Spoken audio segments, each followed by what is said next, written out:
بسم اللہ الرحمن الرحیم۔ سورۃ الانبیاء مکیہ۔ اقترب للناس حسابهم وهم فی غفلۃ معرضون۔ لوگوں کے حساب کا وقت قریب آ چکا اور وہ ہیں کہ غفلت میں منہ پھیرے ہوئے ہیں۔ ما یأتیہم من ذکر من ربہم محدث، نہیں آتا ان کے پاس کوئی بھی ذکر، کوئی بھی نصیحت ان کے پروردگار کی طرف سے نیا الا استمعوہ،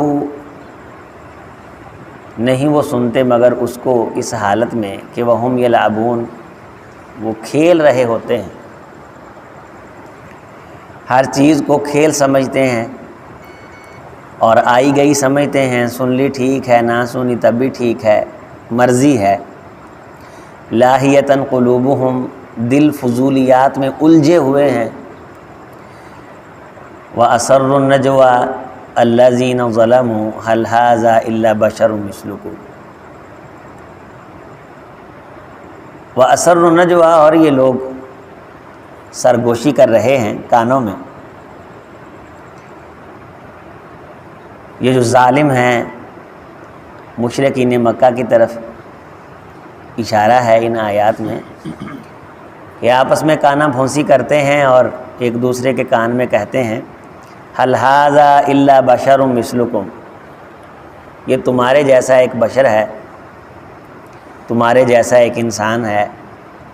أَفَتَأْتُونَ السِّحْرَ وَأَنْتُمْ تُبْصِرُونَ، تو تم دیکھتی آنکھوں سے کیوں کر اس جادو کو قبول کر لیتے ہو۔ قال ربی یعلم القول فی السماء والارض، آپ فرما دیں، کہہ دیں، قال یا کہا، اس قال میں دو قراءات ہیں، اگر لام کے ساتھ ملا ہو تو اسے قل بھی پڑھتے ہیں اور قال بھی پڑھتے ہیں۔ فرمایا کہ میرا پروردگار وہ جانتا ہے بات کو، اس قول کو، جو کچھ بھی آسمانوں میں ہے اور زمین میں ہے، وہ بہت خوب سننے والا ہے اور بہت خوب دیکھنے والا ہے۔ بل قالوا اضغاث احلام، کہنے لگے نہیں یہ تو پراگندہ خیالات کا مجموعہ ہے۔ بل افتراہ، نہیں بلکہ اس نے اسے گھڑ لیا ہے۔ بل ہوا شاعر، نہیں بلکہ یہ شاعر ہے۔ ان کے الزامات کا تردد یہ بتا رہا ہے کہ وہ کسی حق بات کے بارے جھگڑا کر رہے۔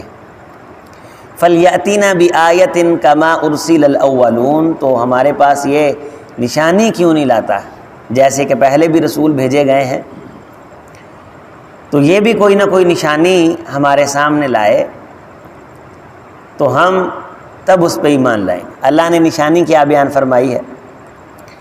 ما آمنت قبلہم من قریۃ اہلکناہا، جب بھی کوئی بستی ان سے پہلے ایمان سے خالی ہوئی، اہلکناہا، اللہ نے تہو تیغ کر کے رکھ دی، افہم یؤمنون، کیا اب بھی یہ ایمان نہیں لائیں گے؟ اس سے پہلے یہ بستیاں ہیں، ان میں سے یہ گزرتے ہیں۔ پیچھے سورۃ طٰہٰ میں بھی اللہ نے فرمایا تھا کہ افلم یہد لہم کم اہلکنا قبلہم من القرون، کیا ان کی ہدایت کے لیے یہ بات کافی نہیں ہے کہ جن بستیوں میں یہ رہ رہے ہیں یہاں کوئی اور رہتا تھا، اور اگر یہاں کوئی اور رہتا تھا اور آج یہ رہ رہے ہیں تو انہیں پھر یہ بات یاد رکھنی چاہیے کہ یہاں کوئی اور ہوگا اور یہاں کوئی اور آئے گا، ان مالکوں کا مکان کوئی اور، مکانوں کا مالک کوئی اور بنے گا۔ ہم اپنی آنکھوں سے دیکھتے ہیں کہ جس مکان میں ہم بچے ہوتے ہیں، والدین کے ساتھ رہتے ہیں، ہمارے ہاتھوں بٹوارا ہوتا ہے، والدین سینت کے پائی اس کو تعمیر کرتے ہیں، اس کو بناتے ہیں، اور پھر اس میں بٹوارے ہوتے ہیں، اینٹیں تک بانٹتے ہیں، بعض دروازے تک، سریے تک بانٹے جاتے ہیں، جگہ بانٹی جاتی ہے۔ ہمیں ایک دوست نے مسئلہ پوچھا اور اس نے مجھے صحیح بتایا کہ ہمارے دو دوست ہیں، انہوں نے دکان بانٹی ہے آپس میں، دکان ہے تقریباً 3 فٹ کی لمبی پیچھے کو، تو 1.5 فٹ دونوں کو آیا۔ ایک نے کہا میں پیسے دے دیتا، اس نے کہا نہیں میں دکان ہی لینی۔ ہمارے استاد تھے حفظ کے، وہ اس کیس میں تھے، ان کی صلح کروانے کے لیے، انہوں نے اس وقت خود بتایا کہ درمیان میں تقسیم کی گئی تو جو میز درمیان میں آیا اس کو بھی کاٹا گیا، نے کہا بھی ورنہ نہ کھیلنا ہے نہ کھیلن دینا۔ تو یہ آج تم تقسیمیں کر رہے ہو، کل یہاں کوئی اور تقسیمیں کر رہا تھا، تو کل یہاں کوئی اور تقسیمیں کرے گا۔ یہ بات ایمان لانے کے لیے کافی ہونی چاہیے انسان کی زندگی میں کہ یہاں میں ہوں، یہاں کوئی اور تھا اور یہاں کوئی اور ہوگا۔ تو پہلے جو بستیاں ہیں جب وہ ایمان نہیں لائیں تو اہلکناہا، ایک وقت آیا کہ وہ مٹیں اور وہ ختم ہوئیں۔ وما ارسلنا قبلک الا رجالا نوحی الیہم، اور ہم نے اے محمد صلی اللہ علیہ وسلم آپ سے پہلے جتنے بھی رسول بھیجے ہیں وہ بندے ہی تھے، فرشتہ ہم نہیں بھیجتے۔ یہ کہتے ہیں کہ یہ بندہ رسول کیسے بن گیا ہے، ہم بندے کو رسول بنا کے بھیج دیتے ہیں۔ فاسألوا اہل الذکر ان کنتم لا تعلمون، اگر تم نے پوچھنا ہے تو اہل ذکر سے، یہاں سے مراد بعض نے اہل کتاب لیا ہے کہ یہودوں سے پوچھ لو، نصارہ سے پوچھ لو، پہلی اقوام و ملل جن میں انبیاء آئے ہیں ان سے دریافت کرو، ان کنتم لا تعلمون، اگر تمہیں علم نہیں ہے۔ وما جعلناہم جسدا، ہم تو نبی کا جسم ایسا نہیں بناتے کہ لا یاکلون طعاما، اسے کھانے کی ضرورت نہ ہو، اسے تو کھانے کی ضرورت بھی پڑتی ہے۔ وما کانوا خالدین، اور نہ ہی نبی ہمیشہ رہنے کے لیے آتے ہیں، نبی بھی انسان ہوتے ہیں، نبی بھی مرتے ہیں، ان کو بھی دکھ پہنچتا ہے، ان کو بھی تکالیف آتی ہیں، ان کو بھی بھوک لگتی ہے۔ ثم صدقناہم الوعدہ، پھر ہم اپنے وعدے سچے کر دکھاتے ہیں۔ فانجیناہم ومن نشاء، ان کے ماننے والوں میں سے جسے چاہتے ہیں ہم نجات دیتے ہیں۔ واہلکنا المسرفین، اور جو حد سے زیادہ تجاوز کرتے ہیں ان کو پھر ہم ہلاک کر دیتے ہیں۔ لقد انزلنا الیکم کتابا فیہ ذکرکم، البتہ تحقیق ہم نے تمہاری طرف ایک ایسی کتاب نازل کی ہے جس میں تمہارا تذکرہ ہے۔ افلا تعقلون، کیا تم عقل نہیں کرتے؟ یحییٰ ابن معاذ رحمہ اللہ وہ فرماتے ہیں کہ میں یہ جب اس آیت طیبہ پہ پہنچا تو میں اچانک چونکا کہ ہیں ہمارا ذکر ہے اس کتاب میں، تو مجھے تو کہیں نہیں ملا۔ تو میں نے جب استفسار کیا تو مجھے بتلایا گیا کہ آپ پڑھیں اور اپنے آپ کو اس پہ پیش کریں قرآن مجید پہ کہ آپ کیسے ہیں، تو آپ کو کہیں نہ کہیں اپنی صفات، اپنے خصائص، اگر اخلاقیات ہیں تو تب، اگر رذائل ہیں تو تب بھی آپ کو نظر آ جائیں گے کہ یہ کس قسم کے لوگوں کے ساتھ ہیں آپ کا تذکرہ ہے اس میں۔ فرمانے لگے بالاستیعاب پڑھا۔ بالاستیعاب کا مطلب ہوتا ہے ابتدا و آخر تک حرف بہ حرف غور سے پڑھنا، مکمل استدراک کرنا، محاکمہ کرنا۔ تو مکمل استیعاباً پڑھا سارے کا سارا، تو اس میں پھر مجھے کئی لوگوں کے تذکرے ملے، نمازیں پڑھنے والے، روزے رکھنے والے، اللہ کا ذکر کرنے والے، زکاتیں دینے والے، تسبیحات کرنے والے، ظلم کرنے والے، قتل کرنے والے، بدکاری کرنے والے، چغلی کرنے والے، غیبت کرنے والے، راتوں کو نفل پڑھنے والے، سجدے کرنے والے، اللہ کو منانے والے، بات توجہ سے سننے والے۔ اور یہاں بھی ایک ٹولے کا تذکرہ ہے کہ کچھ لوگ ایسے ہیں حساب کا، ہر سانس جو آ رہی ہے وہ ہمیں اپنے حساب کے قریب لے کے جا رہی ہے۔ جو ہم سانس لے رہے ہیں یہ ہماری زندگی کم کر رہی ہے۔ چند سیکنڈ ہے انسان کی زندگی، چند ساعتیں ہیں انسان کی زندگی، اور یہ انسان کو اس نامہ اعمال کے قریب کر رہی ہے جہاں جا کے اس نے اللہ تعالیٰ کے دربار میں حساب دینے۔ تو کچھ لوگ ایسے ہیں کہ وہ غفلت میں ہیں، تیاری نہیں ہے، توجہ نہیں ہے۔ اگر اللہ تعالیٰ کی باتیں ان کے سامنے کی جاتی ہیں، کبھی اس طرف دیکھنا شروع کر دیتے ہیں، کبھی اس طرف دیکھنا شروع کر دیتے ہیں، تھک جاتے ہیں ان کے اعصاب۔ یقین مانے کئی مجلسوں میں یہ تجربہ ہوا ہے کہ اگر وہاں دین کی بات چھیڑ دی جائے، اچھے خاصے صحت مند بندوں کو پسینہ آنے لگ جاتا ہے، تھک جاتے ہیں، ان کی شکل سے نظر آ رہا ہوتا ہے کہ ان کی بس ہوگی، اور جو ہی کوئی دوسری بات کی جائے ان کے چہرے ساتھ ہی سکون محسوس کرتے ہیں۔ یہ روح کی کیفیات بن جاتی ہیں۔ جس طرح ایک بندہ وہ گٹکا کھاتا ہے تو اس کو وہ عادی ہو جاتا ہے اس کا، اور ایک عام آدمی اس کو سونگھ لے اس کو سر چکرانے لگ جاتا ہے۔ بعض بندے بڑی بڑی ظالم قسم کی سگریٹیں پیتے ہیں، اور بعض بندے اس کا دھواں دیکھ لیں تو ان کو سارا دن الٹیاں آتی رہتی ہیں، قے آتی رہتی، ان کی طبیعت، ان کا مزاج معدہ اس کو قبول نہیں کرتا۔ اسی طرح روحانی مزاج بن جاتے ہیں۔ نبی صلی اللہ علیہ وسلم نے فرمایا کہ جس طرح چیزیں پئی پئی بوسیدہ ہو جاتی ہیں نا، اس طرح انسان کا ایمان بھی بوسیدہ ہو جاتا ہے۔ جس طرح ٹاٹ بوسیدہ ہوتا ہے اسی طرح ایمان۔ فرمایا اگلے حدیث کے جملے ہیں کہ اینو نہ جالدے تھالدے ریا کرو، ایمان دا پاسا آسا پاسا پلٹتے ریا کرو، یعنی ایمان والی مجلس میں بیٹھتے رہا کرو۔